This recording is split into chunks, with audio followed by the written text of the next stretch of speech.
In diesem Video zeigen wir euch Orte, die in der Geschichte des Spiels eine tragende Rolle gespielt haben. Wir nutzen dafür nachgestellte Spielszenen, Trailermaterial und Original-Audiosequenzen. Die Rechte für dieses Material liegen bei den Machern, Warhorse Studios und Deep Silver. Das ist ein reiner Fanfilm, von Fans für Fans. Viel Vergnügen.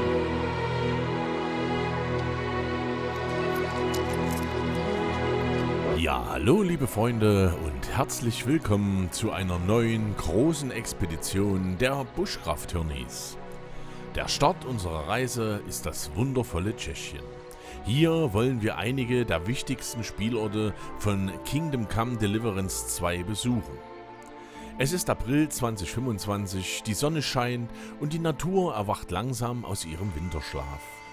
Ähnlich wie unsere Protagonisten Sir Hans und Heinrich haben wir unsere Taschen gepackt, um uns in ein ungewisses Abenteuer zu stürzen.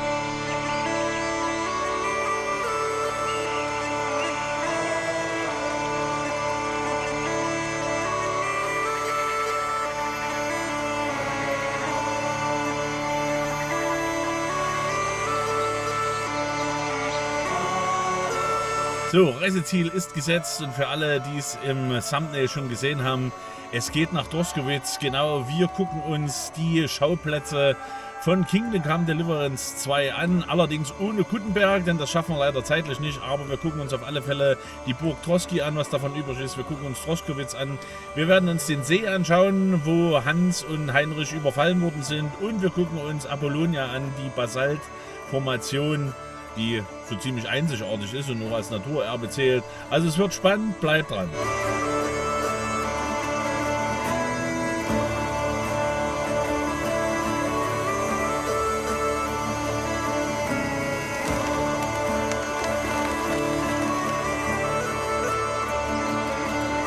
Also, wir haben gerade festgestellt, wir sind gar nicht in der Tschechei, wir sind erst mal in Polen. Aber gleich, wir sind gleich in der Tschechei. Ja! Aber schön ist es hier. Ja.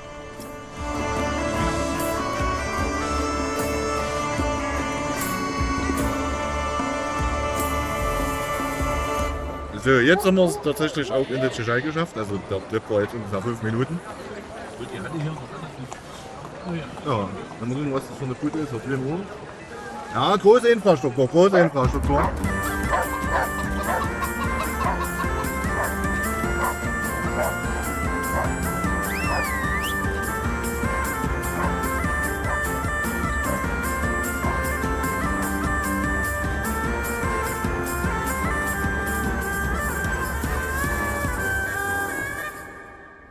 Ja, hallo Freunde, da sind wir, und ähnlich wie bei Hans und Heinrich sind wir genau hier an dem Platz, wo Kingdom Come Deliverance 2 losgeht. Das ist die Stelle, wo Hans und Heinrich dann irgendwann baden gehen und die restlichen Kumpanen von Räubern überfallen werden.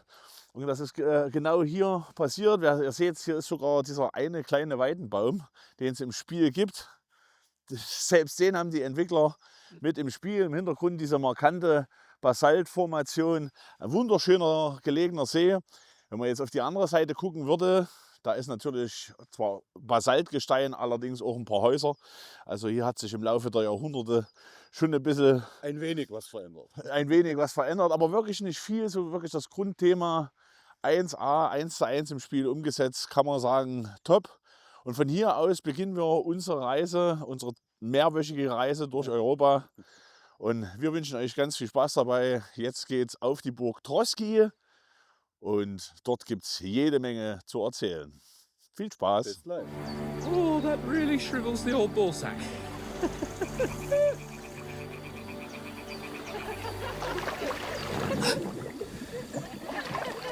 What's the matter? Females! Let's go to them.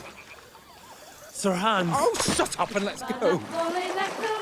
Rozhalila košilku, vidět byl jen kousek, báby křižujou se, aleluja Domine, aleluja Domine.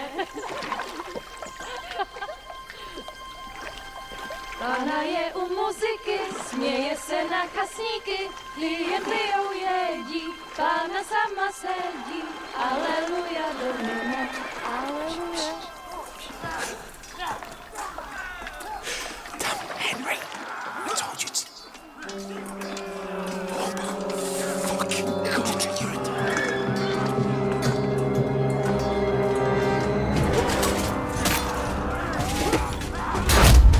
Leute, wir sind angekommen in Droskowitz, genauer gesagt direkt am Fuße der Burg Droski, dem ersten Ziel, was wir uns heute noch anschauen. Und das Gute ist, wir sind hier direkt im Hotel unterhalb der Burg untergekommen, riesengroßes Zimmer, sehr schön. Dort werden wir die nächsten 2 Tage unsere Schlachtpläne ausarbeiten, wo es dann als nächstes hingeht. Ja, das ist unsere Unterkunft. Eher so eine Jugendherberge. Aber wir können die für uns alleine nutzen. Hier geht es noch eine Treppe hoch. Da oben wohnt Lars. Ja. Für einen fairen Preis direkt an der Burg zu wohnen, das geht schon. Kann man schon akzeptieren. Da kommt sie. Was ist hier los? Guten Morgen. Guten Morgen, guten Morgen. Sir, Trotsky.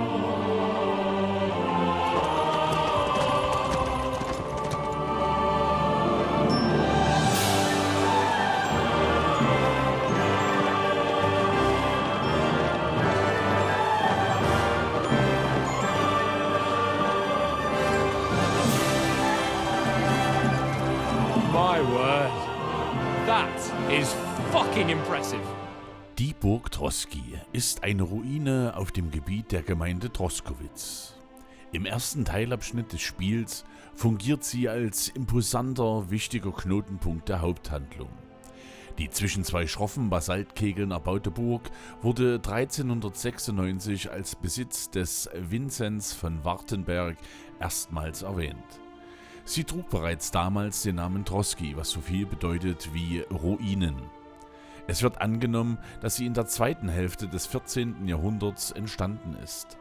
Nach Vinzenz Tod 1399 fiel die Burg an den böhmischen König Wenzel IV. Dieser verkaufte die Burg und die Herrschaft an Otto den Älteren von Bergo. Selbigen lernen wir ebenfalls im Spiel kennen. Er ist einer der Mitverschwörer gegen Wenzel in der sogenannten Herrenvereinigung und fungiert unter Sigismunds Herrschaft als Unterkämmerer.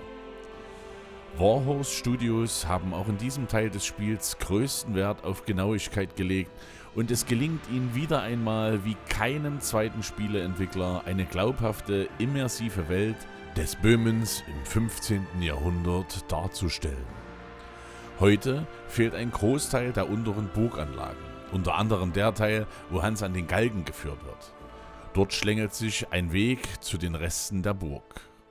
Bis ins Jahr 1648 wechselte die Burg unter den verschiedensten Umständen die Besitzer. Die schwedische Armee waren die letzten und wurden durch das kaiserliche Heer vertrieben.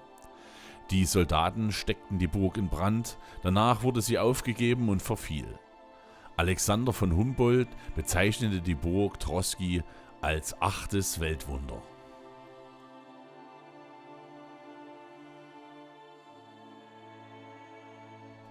Also der Lars steht da vorne und das Ding ist riesig. Also das ist riesengroß. Das ist total verrückt. Das sieht man auf der Kamera tatsächlich nicht so. Das ist riesig. Also irre. Was ein Bau. Da drüben ist Lars, das ist. Und jetzt kriegt er so ein bisschen den Eindruck davon, wie groß das Teil eigentlich ist. Wahnsinn.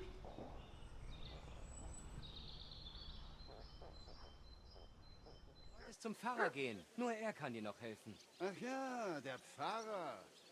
Wie konnte ich den nur vergessen? Vielleicht, weil er mein beschissenes Problem nicht.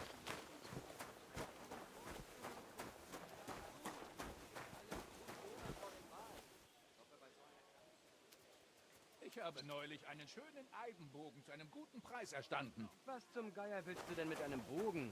Reine Geldverschwendung. Hast du nicht gehört, dass der König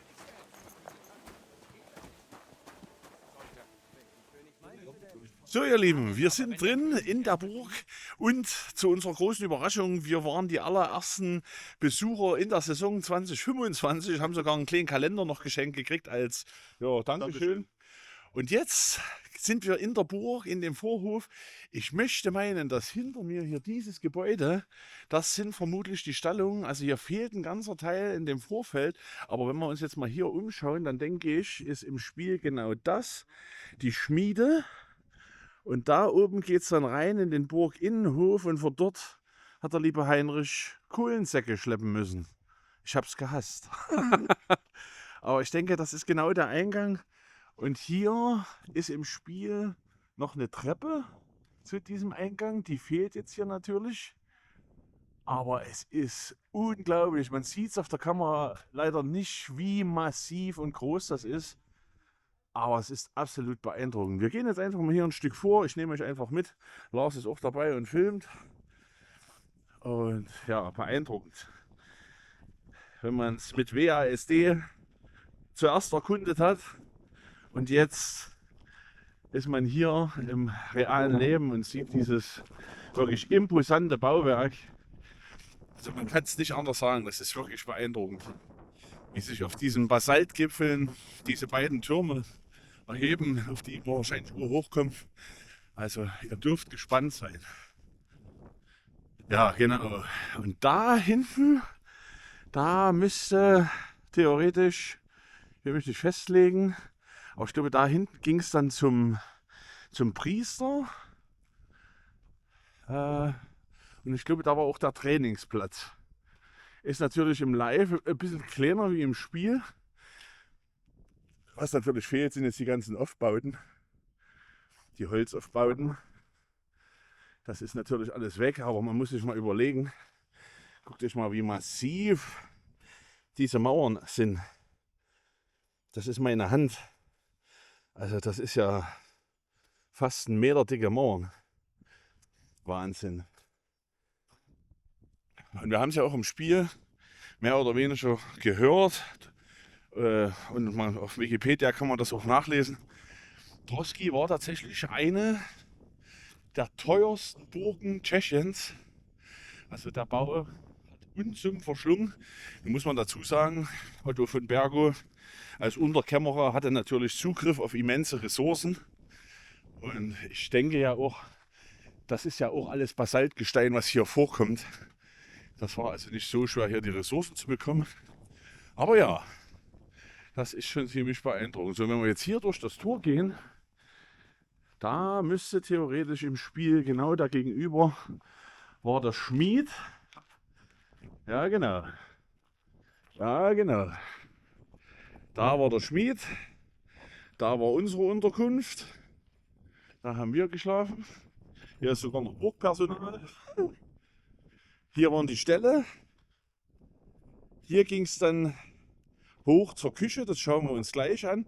Und dann ist nämlich genau da hinten der Turm, wo der Gardeführer vom Bergo, der so schwer verletzt war, ich habe jetzt den Namen vergessen, aber der muss dann quasi in dem Turm gewesen sein.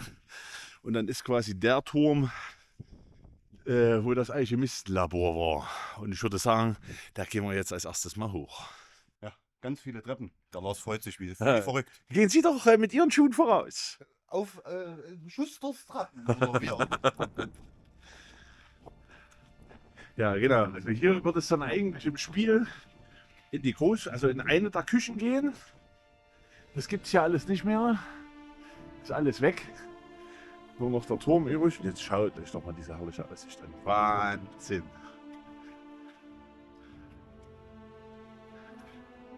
Ist das schön.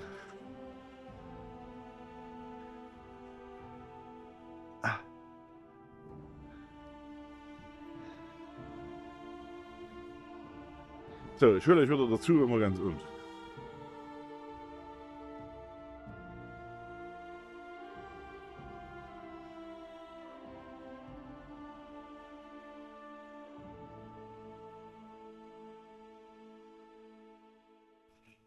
Ja, wir sind jetzt auf einem der Türme der Ruine Troski, die mit 117.000 Besuchern jährlich eine der meistbesuchtesten Burgen in Tschechien ist. Ob das jetzt mit dem Spiel zusammenhängt oder alleine der malerischen Kulisse geschuldet, das kann ich nicht genau beantworten. Aber was wir sagen können ist, es ist wirklich absolut spektakulär, wie sich auf diesen wirklich monumental großen Basaltfelsen diese beiden Ruinentürme noch erheben. Und hier ist ja im Spiel der erste Berührungspunkt mit dem Herrn Otto von Bergow, der tatsächlich auch im realen Leben diese Burg besessen hat und als Wenzel in die österreichische Gefangenschaft gegangen ist, von Sigismund als Unterkämmerer diese Burg bekommen hat. Er hat sie nicht selber gebaut, sondern das war irgendjemand vor ihm, spielt doch keine Rolle. Auf alle Fälle, dieser Otto von Bergow hat tatsächlich hier gewohnt. Und hier haben wir ja auch Hans befreien müssen. Und das passierte im Prinzip. Hier haben wir Zutaten aus dem Alchemielabor geklaut. Das ist genau der Turm hier. Und gegenüber ist dann der Turm, wo dieser Feldherr krank zu Bette lag, der quasi Hans Unschuld bestätigen musste. Und da gehen wir jetzt als nächstes hin.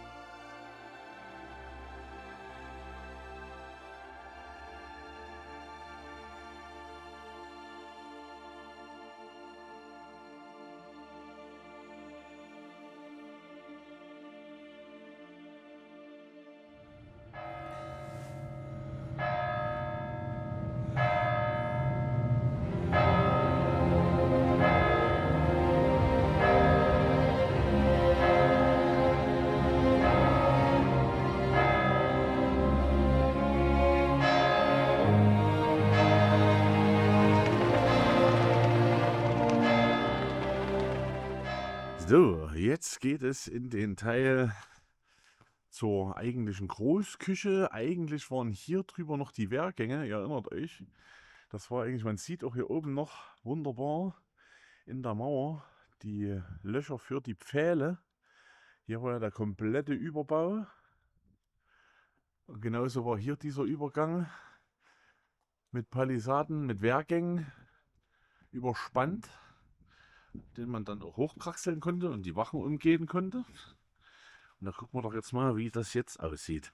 Theoretisch müsste es rechts eine Tür geben und links müsste es ein Stück runtergehen, aber wie wir sehen, ist da nicht mehr viel übrig. Da ist ein Baugerüst.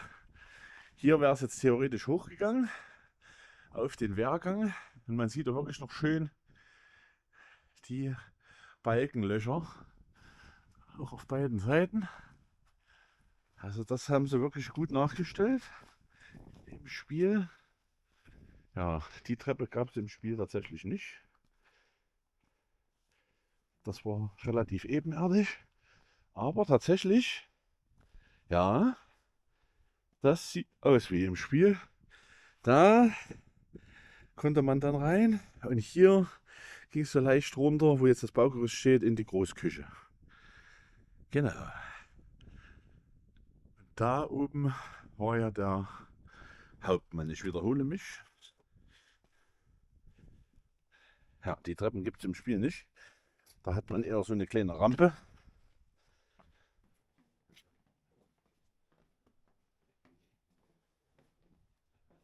So. Es geht eine Wendeltreppe hinan, die es so im Spiel nicht gibt. Es sind auch bloß 400 Stufen. Es sind noch 400.000. 312 Stufen. Oh, es geht auch schon wieder weit hoch. Ich habe vergessen, die ISO anzupassen. Ah ne, wir sind schon fast. Guck, hier muss es ja auch mal weitergegangen sein. Ja. Sonst macht ja die Treppe hier keinen Sinn. Also das sieht auch nachträglich eingebaut aus. Die Stufen hier.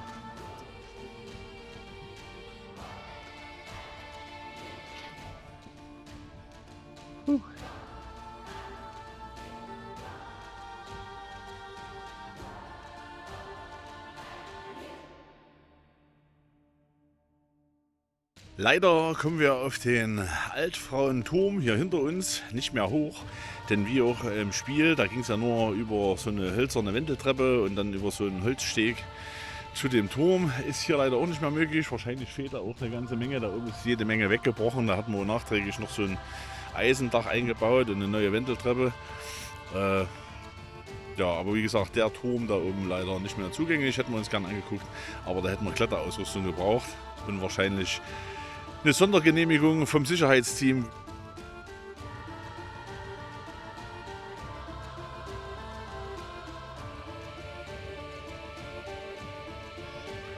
In malerischer Kulisse melde ich mich zurück. Lars ist schon diese Richtung. Da geht nämlich Apollonia los und man muss wirklich sagen, es ist tatsächlich wie im Spiel. Denn auch im Spiel bin ich von der Burg über ein großes Feld gelaufen und da war diese Richtung, wie ich zeige, das Räuberlager. Also da geht Apollonia los. Wir haben zwar jetzt eine Warnung gelesen, dass man nicht in den Sandstein einsteigen darf, weil es halt schon, ja, A ist es Naturschutzgebiet und B ist das natürlich ziemlich poröses Gestein, was schnell brechen kann.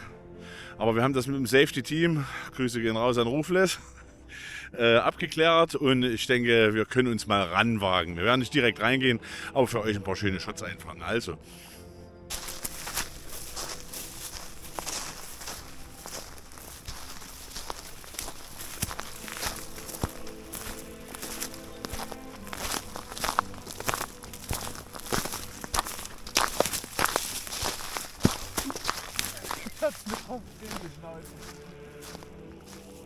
Südöstlich unter der Burgruine Troski liegt die kleine Felsenstadt Apollena oder auch Apollonia genannt, die zum Naturschutzgebiet erklärt wurde.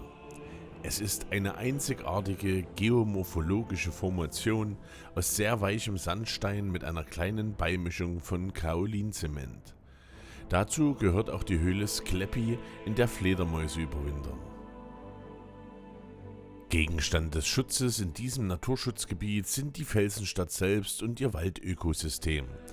Die Felsenstadt wird sowohl von Randmassiven als auch von einzelnen Felstürmen gebildet, von denen es in diesem Gebiet insgesamt 27 gibt. Die Sandsteinmassive und einzelnen Felstürme bieten geeignete Bedingungen für das Nisten einiger Felsenvogelarten, wie zum Beispiel des Turmfalken, der Dole oder des Uhus. Dieses Gebiet überschneidet sich mit anderen Schutzgebieten und es ist Teil des Landschaftsschutzgebietes Böhmisches Paradies. In dieser wunderschönen Umgebung bestreitet unser Hauptcharakter Heinrich die ein oder andere spannende Questreihe.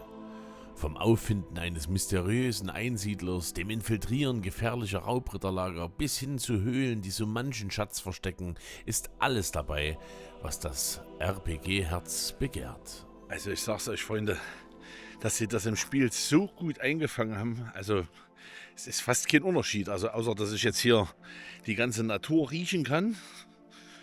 Das, wenn das im Spiel noch implementiert ist und wir das Ganze in Unreal Engine 5 haben, dann wird's richtig irre. Aber die haben es wirklich gut umgesetzt. Schaut euch das einfach mal an. Wir gucken jetzt mal hier rüber. Ob ich das Ding da hochkomme.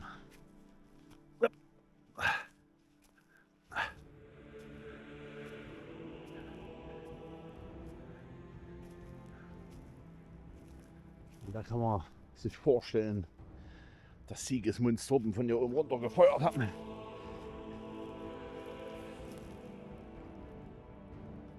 Wirklich 1:1. Diese wunderschönen Kiefern. Fantastisch.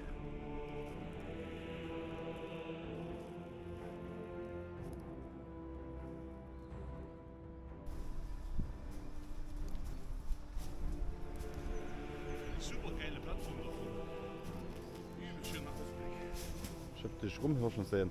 Das war übelst krass. Ha? Beim zweiten Mal pfeifen klang es, als würde es von dort kommen. Das Uiuiui.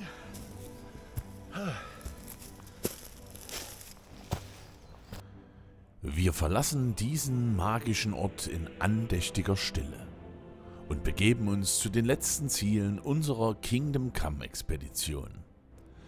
Nach dem Überfall am See beginnt Heinrichs Abenteuer in einem kleinen Dorf unterhalb der Burg. Mittellos und nur in Lumpen gehüllt startet die Reise in Troskowitz. Wir wollen jetzt mal gucken, wir sind jetzt hier auf der Hauptstraße, da diese Richtung ist die Burg und irgendwo da müsste ja dann auch der Schneider sein und der Marktplatz, also Marktplatz, da wo der Pranger stand und das Wirtshaus. Wir gucken mal, ob wir irgendwas erkennen können, Ich lasse die Kamera einfach laufen und nehme euch einfach mit.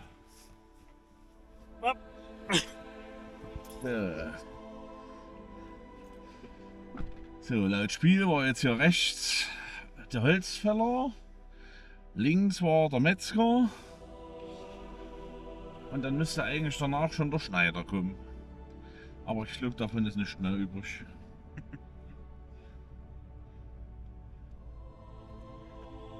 Das ist jetzt die Hauptstraße Droskowitz. Hier ist ein kleiner Teich. An den Teich kann ich mich tatsächlich entsinnen. Ja, hier ist ein Museum. Popmuseum. Das Popmuseum, schnell weg. Ja. Ja, wer auf Puppen steht, kann hier ins Museum. Nee, aber hier ist nicht mehr viel erkennen. Ich meine, gut, es sind noch 700 Jahre. Ja, heute hat schon ein bisschen was. Ganz leicht. Hier wüsste ich jetzt ehrlich gesagt gar nicht, wo hier ein Ansatzpunkt wäre. Oder ob die das fiktiv gestaltet haben. Einfach nur gesagt haben, okay, Droskowitz ist vor der Burg. Wahrscheinlich. Oder auf alten Garten. Ich meine, wir können mal das Auto ja hier irgendwo hinstellen. Kannst du gerade mal nicht parken? Nee, aber vielleicht hier reinfahren. Ja, weiß ich nicht. Oder wir parken hier oben. Dürfen mal ein Stück rein.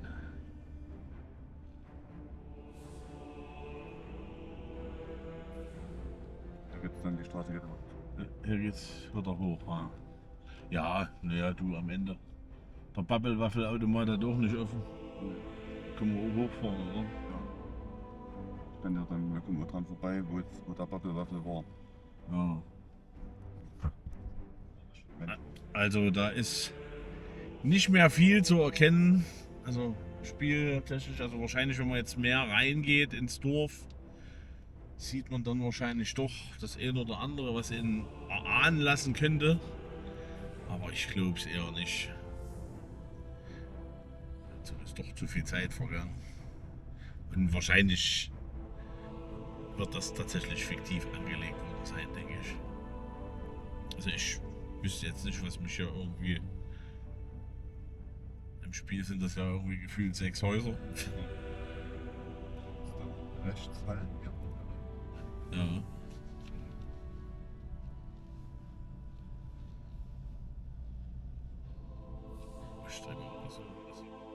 Mit diesen Bildern endete der zweite Tag unserer Reise.